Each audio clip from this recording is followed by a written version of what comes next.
Assalamualaikum warahmatullahi wabarakatuh. Halo semuanya, perkenalkan nama saya Mutiara Putri Maharani dengan NPM 2513024039 dari program studi pendidikan biologi Universitas Lampung. Di video ini saya akan membahas tentang manajemen administrasi laboratorium pembelajaran. Nah, sebelum masuk ke pembahasan, kita pikirkan dulu, kenapa sih laboratorium itu penting banget dalam pembelajaran, khususnya di biologi? Dan bagaimana sih caranya supaya semua kegiatan di laboratorium itu dapat berjalan dengan tertib, aman, dan nggak berantakan? Nah, semua itu sebenarnya berkaitan dengan administrasi laboratorium. Di video ini, saya akan menjelaskan mulai dari pengertian, pengelolaan, sampai contoh penerapannya dalam kegiatan praktikum. Jadi, nanti pembahasannya nggak cuma teori ya, tapi juga dikaitin dengan kondisi yang sering kita temuin di laboratorium. Oke, langsung aja kita masuk ke pembahasan yang pertama. Di bab yang pertama ini, pembahasannya dimulai dari pengertian administrasi laboratorium dalam pembelajaran biologi. Kenapa sih laboratorium itu penting banget dalam pembelajaran biologi? Kalau kita pikirkan ya, belajar biologi itu kan nggak cukup cuma dari teori aja. Banyak tuh konsep dalam biologi yang sifatnya abstrak. Jadi kalau hanya dibayangkan, kadang kan sulit ya untuk dipahami. Nah, disinilah peran laboratorium itu menjadi sangat penting karena mahasiswa bisa langsung melakukan praktikum dan melihat sendiri objek yang akan dipelajari. Dengan adanya praktikum, mahasiswa nggak cuma sekedar mengetahui, tapi bagaimana memahami pengalaman langsung. Terus, apakah belajar tanpa praktikum itu cukup? Kalau kita lihat, sebenarnya kurang cukup ya, karena tanpa praktikum, mahasiswa hanya mengandalkan teori, sehingga pemahamannya bisa menjadi kurang mendalam. Sedangkan dengan praktikum, mahasiswa bisa mengamati, mencoba, bahkan mengalami sendiri proses yang dipelajari. Selain itu, praktikum juga melatih kita untuk keterampilan lain seperti berpikir kritis, menganalisis, serta bekerja sama dalam kelompok. Nah, supaya kegiatan praktikum itu bisa berjalan dengan baik, dibutuhkan yang namanya administrasi laboratorium. Lalu, apa sih sebenarnya administrasi laboratorium itu? Nah, administrasi laboratorium dapat dipahami sebagai suatu sistem yang digunakan untuk mengatur seluruh kegiatan yang berlangsung di dalam laboratorium. Hal ini supaya berjalan dengan tertib, terorganisir, dan juga aman. Jadi, administrasi ini bukan hanya sekedar pencatatan aja ya, tetapi ia tuh mencangkup beberapa pengaturan alat dan bahan, jadwal praktikum, pembagian tugas, hingga pengawasan kegiatan yang sedang berlangsung. Kenapa administrasi ini penting? Karena tanpa adanya administrasi yang jelas, kegiatan di laboratorium itu bisa menjadi nggak teratur. Misalnya, alat yang kita butuhin itu nggak ada kan, bahan yang mau digunakan juga nggak sesuai, atau bahkan terjadi kesalahan dalam penggunaan alat tersebut. Nah, hal-hal seperti ini tentu aja akan menghambat proses pembelajaran. Bahkan, dalam kondisi tertentu, hal tersebut juga bisa menimbulkan risiko kecelakaan di laboratorium itu sendiri. Kenapa itu bisa berbahaya? Karena di dalam laboratorium terdapat berbagai alat dan bahan yang harus digunakan dengan hati-hati, seperti bahan kimia atau alat yang mudah pecah. Kalau nggak ada aturan yang jelas, maka kemungkinan terjadinya kesalahan akan semakin besar. Makanya administrasi juga berkaitan erat dengan keselamatan kerja. Dengan adanya aturan yang jelas seperti penggunaan alat pelindung diri, prosedur penggunaan alat, serta tata tertib di laboratorium, maka risiko kecelakaan dapat diminimalisir. Selain itu, administrasi juga membantu dalam pengelolaan sumber daya yang ada di laboratorium. Apa maksudnya pengelolaan sumber daya? Nah, artinya alat dan bahan yang tersedia harus dikelola dengan baik supaya dapat digunakan secara maksimal dan gak cepat rusak. Misalnya, dengan adanya pencatatan penggunaan alat, pemeliharaan secara rutin, serta pengawasan terhadap penggunaan bahan. Dengan begitu, alat dapat digunakan dalam waktu jangka panjang atau waktu yang lebih lama dan bahan nggak terbuang sia-sia. Hal ini juga berkaitan dengan efisiensi, karena pengelolaan yang baik dapat menghemat biaya dan sumber daya. Selain itu, siapa aja sih yang terlibat dalam kegiatan di laboratorium? Nah, di dalam laboratorium itu biasanya terdapat dosen, laboran, dan mahasiswa. Masing-masing memiliki peran yang berbeda, sehingga diperlukannya pengaturan yang jelas agar semua bekerja sesuai dengan tugasnya masing-masing. Misalnya, dosen itu bertugas memberikan arahan dan tujuan praktikum, laboran bertugas menyiapkan alat dan bahan, sedangkan mahasiswa melakukan praktikum sesuai prosedurnya. Kalau semua peran itu berjalan dengan baik, maka kegiatan di laboratorium akan berlangsung dengan lancar dan terarah. Sebaliknya, jika nggak ada kejelasan peran, maka bisa terjadi kebingungan saat pelaksanaan praktikum itu sendiri. Selain itu, bagaimana dengan penggunaan waktu di laboratorium?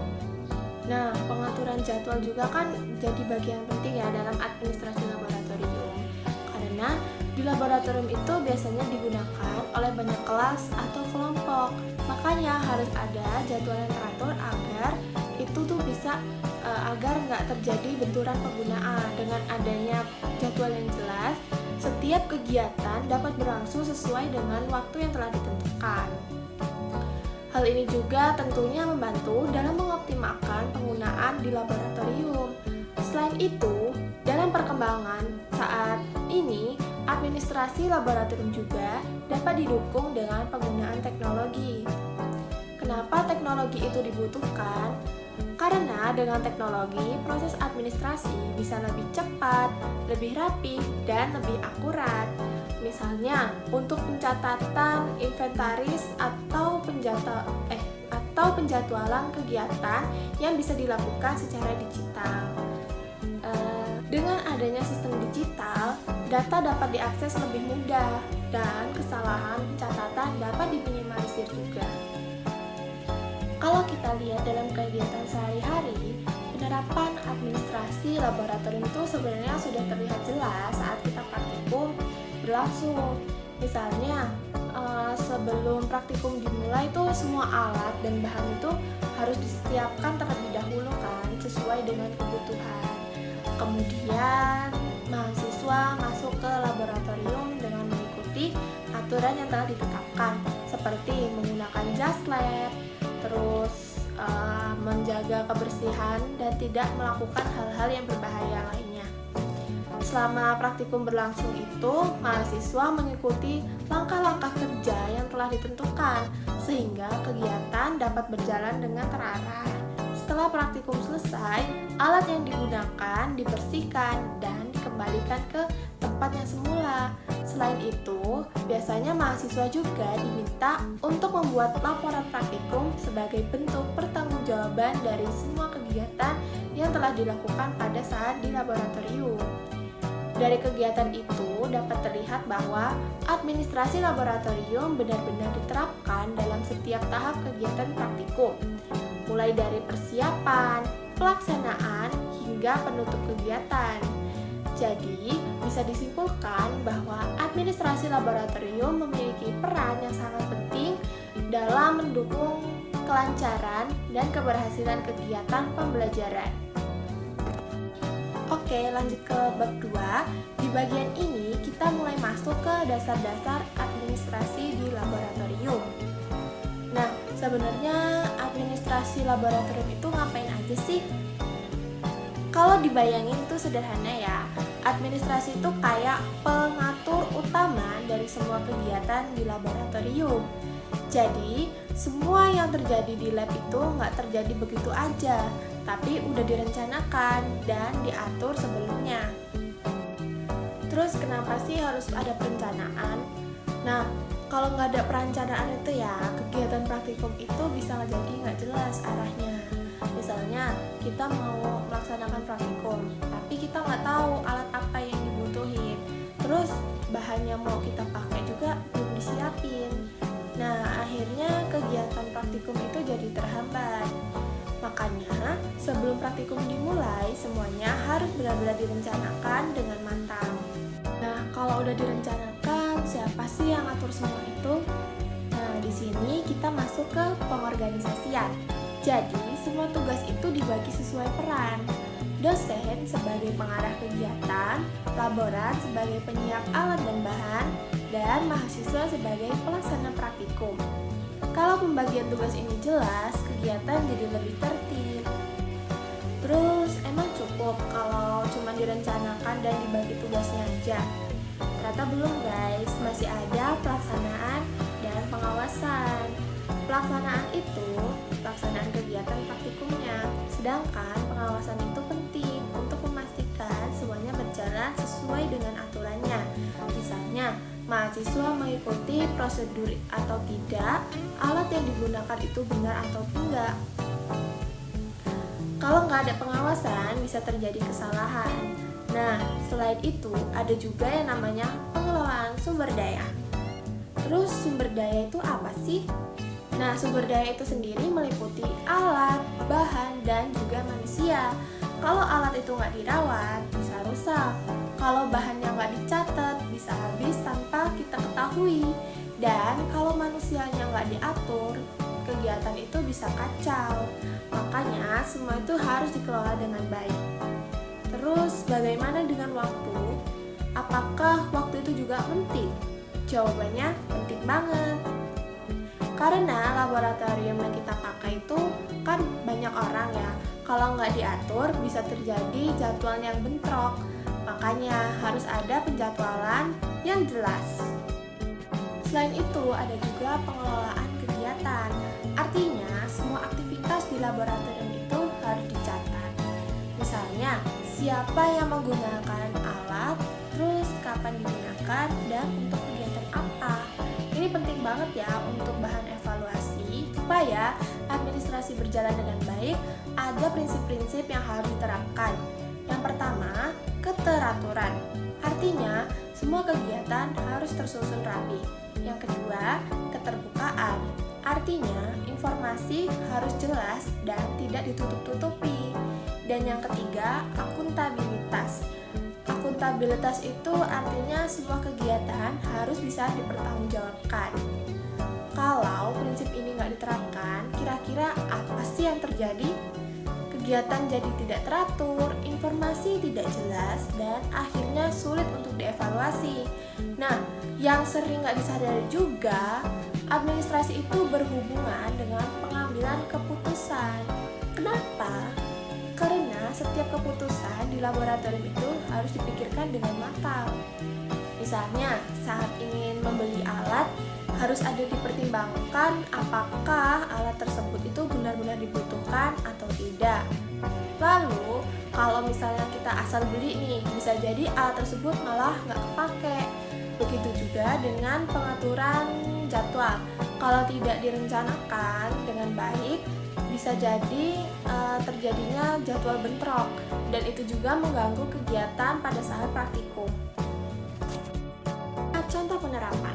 Kalau kita lihat di kehidupan nyata, sebenarnya administrasi laboratorium itu sering kita temui, terutama saat praktikum berlangsung.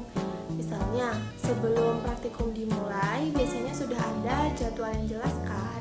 Mahasiswa tuh datang sesuai jadwal yang telah ditentukan. Kemudian, saat masuk laboratorium, mahasiswa tidak langsung praktikum, tetapi mengikuti prosedur yang telah ditetapkan, seperti menggunakan jas laboratorium, menjaga kebersihan, dan tidak membawa makanan. Itu semua sebenarnya bagian dari administrasi. Oke, lanjut pada bab ketiga. Di bagian ini kita membahas tentang inventarisasi sarana dan prasarana di laboratorium. Nah, sebenarnya inventarisasi itu apa sih? Kalau kita bayangin itu simpel ya. Inventarisasi itu adalah proses pencatatan semua alat dan fasilitas yang ada di laboratorium. Jadi semua alat yang ada di sana tuh didata, mulai dari jenisnya, jumlahnya, sampai kondisinya. Terus kenapa sih inventarisasi itu penting banget? Bayangin nih, kalau di laboratorium itu nggak ada pencatatan sama sekali. Kita nggak tahu alat apa aja yang ada, terus nggak tahu alat mana tuh yang rusak, dan kita juga nggak tahu mana sih yang masih bisa dipakai. Akhirnya apa? Bisa terjadi kekurangan alat atau malah beli alat yang sebenarnya udah ada. Itu kan jadi nggak efisien ya teman-teman. Nah makanya inventarisasi ini penting banget supaya semua alat itu bisa terkontrol dengan baik. Terus apa aja sih yang dilakukan di dalam inventarisasi itu? Yang pertama, ada pencatatan alat dan bahan. Jadi semua alat yang masuk ke laboratorium itu harus dicatat dengan baik. Mulai dari nama alat, jumlah, sampai ke kondisinya. Terus biasanya alat juga dikasih kode. Kenapa harus dikasih kode? Karena supaya itu tuh lebih gampang untuk dikenali. Jadi kalau kita butuh alat tertentu, kita bisa langsung tahu alat itu yang mana. Dan juga kita tuh jadi lebih mudah untuk mencarinya. Selain itu ada juga pendataan kondisi ruang dan peralatan. Jadi bukan cuma alat aja ya yang cuma dicatat, tapi kondisi ruangannya juga. Misalnya meja praktikum, kursi, lemari, dan lain-lain. Kenapa ini penting? Karena kalau ada kerusakan bisa langsung diketahui dan diperbaiki. Terus apakah cukup dicatat sekali aja? Enggak guys, data inventarisasi itu harus diperbarui secara berkala. Kenapa? Karena kondisi alat itu bisa berubah-ubah. Bisa aja awalnya itu dia bagus, tapi lama-lama rusak. Atau alat baru ditambahkan. Makanya data harus selalu diupdate. Nah, sekarang coba kita pikir. Apa yang terjadi kalau inventarisasi nggak dilakukan dengan baik? Kemungkinan besar yang terjadi kan alat jadi nggak kekontrol kan, bisa jadi hilang, rusak, atau bahkan tidak terpakai. Dan itu juga sangat merugikan ya teman-teman. Selain itu, inventarisasi juga membantu dalam pengambilan keputusan. Misalnya saat ingin membeli alat, kita bisa lihat dulu nih data yang ada, apakah alat itu tuh udah tersedia atau belum. Jadi kita tuh nggak asal beli. Kemudian contoh penerapannya, kalau kita lihat di laboratorium itu biasanya ada lemari alat. Nah di situ tuh alat-alat kan disimpan dan disusun rapi. Misalnya alat kaca disimpan di satu tempat, lalu alat ukur juga di tempat lain. Itu sebenarnya tuh bagian dari inventarisasi alat. Selain itu, biasanya setiap alat itu punya kode atau label. Jadi kalau misalnya kita nyari alat agar lebih gampang, nggak perlu lagi untuk bingung. Terus biasanya juga ada buku atau data inventaris. Di situ juga dicatat semua alat, mulai dari jumlahnya, kondisinya, sampai statusnya. Misalnya masih bagus atau rusak ringan atau rusak berat. Kalau ada alat yang rusak, biasanya itu langsung dicatatkan dan nantinya akan diperbaiki lagi atau diganti. Nah, ini tuh penting banget karena supaya alat yang kita gunakan itu tetap aman. Selain itu, sekarang juga banyak yang pakai sistem digital. Jadi pencatatan inventaris itu nggak lagi pakai manual. Ada yang pakai komputer atau aplikasi. Nah, ini tuh bikin data lebih rapi dan gampang diakses. Kalau kita perhatiin ya, inventarisasi ini kan sebenarnya terjadi terus-menerus. Setiap alat yang masuk dicatat, terus setiap ada alat yang dipakai itu dipantau. Setiap rusak juga kita harus melaporkan. Jadi bisa dibilang inventarisasi itu seperti data utama di laboratorium. Kalau datanya rapi, pengelolaannya juga jadi lebih mudah. Oke, sekarang kita lanjut ke bab 4. Di bagian ini kita dibahas tentang pengadaan alat dan bahan di laboratorium. Nah, kalau kita pikir-pikir nih, alat dan bahan laboratorium itu kan datangnya itu dari mana sih? Apakah dia langsung ada begitu aja? Ternyata enggak, guys. Semua itu harus melalui proses yang namanya pengadaan. Terus, apa sih pengadaan itu? Nah, pengadaan tuh bisa kita pahami sebagai proses untuk menyediakan alat dan bahan yang dibutuhkan dalam kegiatan di laboratorium. Jadi, sebelum praktikum dilakukan, harus dipastikan dulu nih semua kebutuhan itu sudah tersedia atau belum. Nah, proses pengadaan ini biasanya mulai dari perencanaan. Kenapa harus direncanakan dulu? Karena kalau nggak direncanakan bisa terjadinya kekurangan atau kelebihan alat dan bahan. Misalnya, beli terlalu banyak kan jadi boros, atau beli terlalu sedikit praktikumnya jadi terganggu kan. Makanya perencanaan ini tuh penting banget. Terus dalam perencanaan itu apa aja sih yang dipikirin? Biasanya yang dilihat itu kebutuhan praktikumnya. Misalnya praktikum tentang mikroskop, berarti harus yang kita siapkan tuh mikroskopnya dulu kan, baru preparat dan alat pendukung lainnya. Jadi semua itu disesuaikan dengan kegiatan yang akan dilakukan. Setelah direncanakan, apakah langsung digunakan? Belum, masih ada proses pembelian. Nah, di tahap pembelian ini kita tuh nggak boleh asal, harus memilih pemasok yang tepat, terus harus memastikan kualitas yang baik, dan harus sesuai dengan kebutuhan kita. Kalau kita salah pilih, bisa berdampak ke kegiatan praktikum. Terus setelah barang datang, apakah bisa langsung dipakai? Tentunya enggak juga, harus kita cek dulu ya. Nah, kenapa sih harus dicek? Karena kita tuh harus memastikan bahwa alat dan bahan yang datang itu sesuai dengan yang kita pesan atau tidak. Misalnya, jumlahnya benar atau tidak, kondisinya tuh juga bagus atau enggak. Kalau ada yang rusak, bisa langsung kita tindak lanjuti kan. Nah, setelah itu baru masuk ke tahap pengelolaan. Artinya, alat dan bahan disimpan dengan baik, terus didistribusikan saat dibutuhkan, dan juga dikontrol stoknya. Terus, kenapa sih penyimpanan itu penting? Penyimpanan itu penting karena kalau salah simpan, alat itu bisa rusak atau bahan itu bisa berubah kualitasnya. Apalagi bahan kimia, itu harus disimpan dengan aturan tertentu. Selain itu, pengendalian stok itu juga penting banget. Kenapa itu penting? Karena supaya kita tahu bahan apa aja yang masih ada dan apa aja yang udah habis. Jadi, kalau misalnya habis tuh bisa dipersiapkan lagi kan. Nah, sekarang coba kita pikir, apa yang terjadi kalau pengadaan itu tidak dilakukan dengan baik? Kemungkinan besar kan praktikum jadi terganggu ya. Alat juga tidak tersedia, bahannya nggak cukup, atau kualitasnya nggak sesuai. Dan itu tentu mempengaruhi hasil pembelajaran kita. Selanjutnya ada contoh penerapannya ya.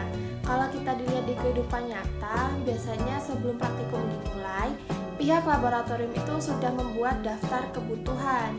Misalnya untuk praktikum biologi tertentu, disiapkan mikroskop, preparat, larutan, dan alat lainnya. Setelah itu dilakukan pembelian sesuai daftar tersebut. Ketika barang itu sudah datang, biasanya kan kita cek dulu tuh, apakah jumlahnya itu sesuai, apakah kondisinya itu baik. Setelah itu, alat disimpan di tempat yang sesuai. Misalnya, alat kaca disimpan di lemari khusus, bahan kimia disimpan di tempat yang aman. Saat praktikum berlangsung, alat dan bahan dibagikan kepada mahasiswa sesuai kebutuhannya. Dan setelah selesai, dikembalikan lagi. Kalau ada bahan yang habis, biasanya langsung dicatat supaya nanti bisa dilakukan pengadaan lagi. Selain itu, biasanya juga ada pengawasan terhadap penggunaan alat. Nah, hal ini supaya tidak digunakan sembarangan. Kalau kita lihat dari awal sampai akhir, semua itu sebenarnya bagian dari proses pengadaan dan pengelolaan alat. Jadi, pengadaan alat dan bahan itu bukan hanya sekedar membeli, tapi merupakan proses yang terencana, mulai dari menemukan kebutuhan, melakukan pembelian, pengecekan sampai pengelolaan.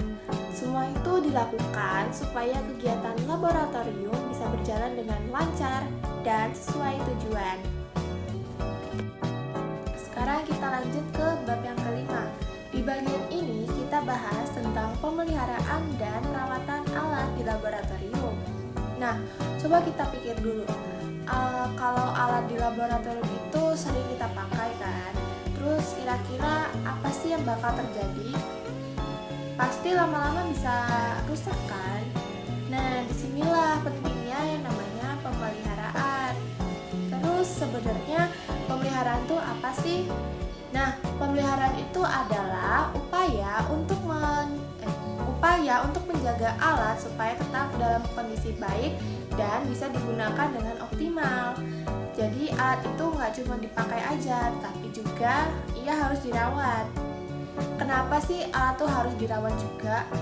Karena kalau alat nggak dirawat itu bisa cepat rusak. Kalau udah rusak, praktikum bisa terganggu kan?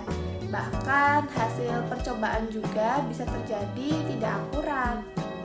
Nah, salah satu hal penting dalam pemeliharaan itu adalah kalibrasi.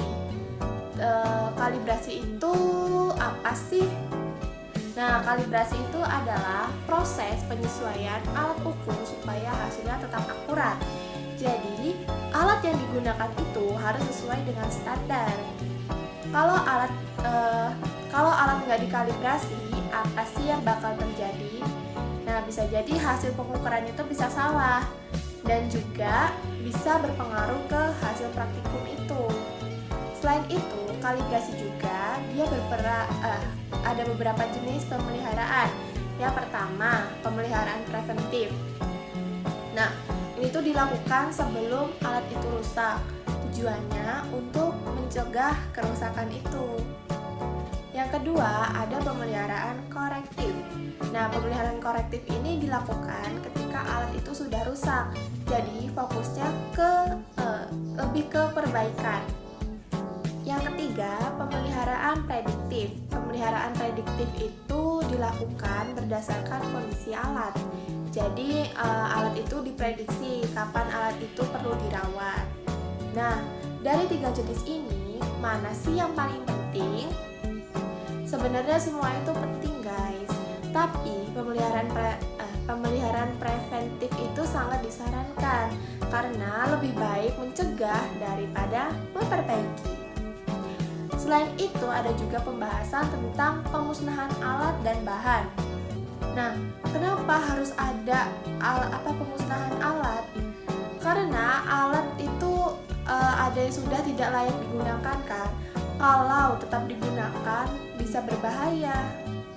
Makanya harus ada prosedur pemusnahan alat dan bahan supaya aman bagi pengguna dan lingkungan sekitar.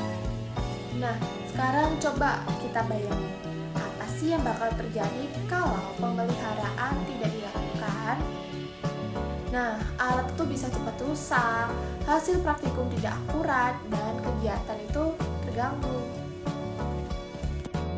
Oke, lanjut ke bab 6. Di bagian ini, kita membahas tentang administrasi aktivitas laboratorium. Nah, kalau dipikir-pikir, selama praktikum berlangsung itu kan banyak banget ya kegiatannya. Terus gimana sih caranya supaya semua kegiatan itu bisa berjalan tertib? Nah, disinilah peran administrasi aktivitas laboratorium. Sebenarnya administrasi aktivitas itu ngapain aja sih? Nah, intinya administrasi ini mengatur semua kegiatan yang terjadi selama praktikum berlangsung. Jadi, bukan cuma sebelum atau sesudah, tapi saat kegiatan itu berjalan juga diatur. Yang pertama, itu ada soal penjadwalan. Kenapa jadwal itu penting banget? Karena di laboratorium itu biasanya dipakai banyak kelas kan. Kalau nggak diatur bisa terjadinya bentrok. Bayangin kalau ada 2 kelas masuk di waktu yang sama, pasti kacau kan? Nah, makanya harus ada jadwal yang jelas. Selain itu, jadwal juga membantu supaya penggunaan waktu jadi lebih efisien. Jadi nggak ada waktu yang terbuang sia-sia. Nah, selain jadwal, ada juga sistem peminjaman alat. Terus, kenapa sih alat itu harus dipinjam segala? Karena semua alat di laboratorium itu harus terkontrol penggunaannya. Biasanya sebelum pakai alat, mahasiswa harus isi form peminjaman kan.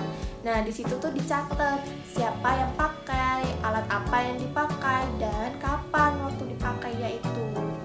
Kenapa sih itu harus dicatat juga? Nah, supaya kalau terjadi kerusakan atau kehilangan bisa diketahui nih siapa yang terakhir menggunakannya. Selain itu juga, itu tuh dapat melatih tanggung jawab. Jadi, mahasiswa itu nggak bisa sembarangan pakai alat tersebut. Nah, setelah peminjaman, ada juga yang namanya logbook. Nah, logbook itu apa sih? Nah, logbook itu semacam buku catatan kegiatan di laboratorium. Nah, isinya itu di situ dicatat semua aktivitas, mulai dari penggunaan alat, bahan, sampai kegiatan praktikum yang dilakukan.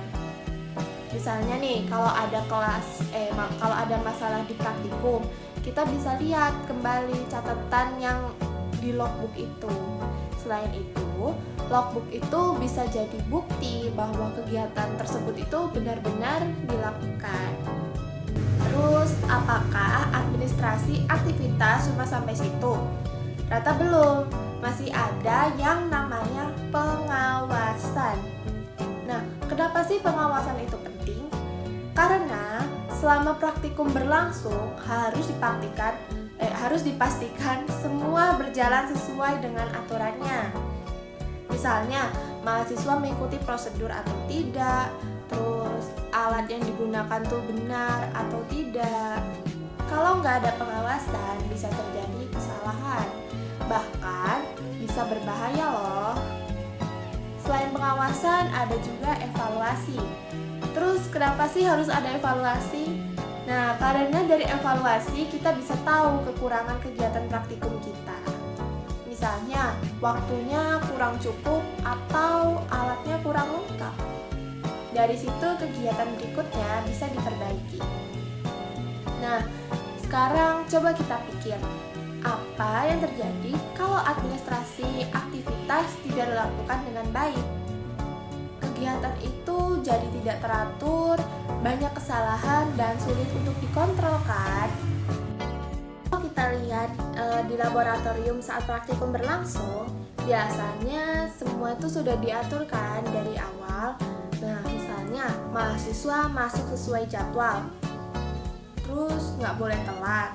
Sebelum praktikum dimulai, biasanya ada pengarahan dulu. Ini juga termasuk bagian dari administrasi. Selama praktikum berlangsung, mahasiswa mengikuti langkah kerja. Gak boleh asal-asalan. Kalau mau pakai alat tertentu, harus izin atau isi formnya dahulu. Nah, setelah selesai, alat itu dikembalikan dan dicek lagi. Terus, semua kegiatan biasanya dicatat, baik itu di logbook atau laporan. Nah, kalau ada masalah, misalnya alatnya rusak, itu biasanya langsung dicatat dan dilaporkan. Nah, setelah praktikum selesai, biasanya juga dilakukan evaluasi. Nah, misalnya apakah kegiatan itu berjalan dengan lancar atau ada kendala, dari situ kegiatan berikutnya bisa diperbaiki. Kalau kita lihat dari awal sampai akhir, semua kegiatan itu sebenarnya udah diatur, mulai dari jadwal penggunaan alat sampai evaluasi. Jadi, administrasi aktivitas laboratorium itu penting banget karena dia tuh mengatur seluruh kegiatan yang berlangsung di laboratorium supaya berjalan dengan tertib, aman, dan terkontrol. Pada bab terakhir dibahas mengenai dokumentasi administrasi di laboratorium. Nah, salah satu aspek penting dalam dokumentasi adalah pengelolaan surat menyurat. Surat menyurat merupakan media komunikasi resmi yang digunakan dalam kegiatan administrasi laboratorium. Beberapa fungsi surat menyurat antara lain sebagai sarana komunikasi resmi, sebagai dokumentasi kegiatan, serta sebagai bukti tertulis dalam pelaksanaan administrasi di laboratorium. Selain itu, terdapat berbagai jenis surat yang digunakan dalam laboratorium, seperti surat permintaan, surat laporan penelitian, surat permohonan dana, surat undangan kegiatan, serta surat tugas. Bab ini juga membahas mengenai penyusunan dan pengelolaan SOP atau Standard Operation Procedure yang berfungsi sebagai pedoman kerja agar kegiatan di laboratorium dapat dilaksanakan secara sistematis dan terstandar. Contoh penerapannya dapat dilihat dari adanya penyusunan laporan praktikum oleh mahasiswa. Laporan ini berisi tujuan, alat dan bahan, langkah kerja, serta hasil dan pembahasan dari praktikum yang dilakukan.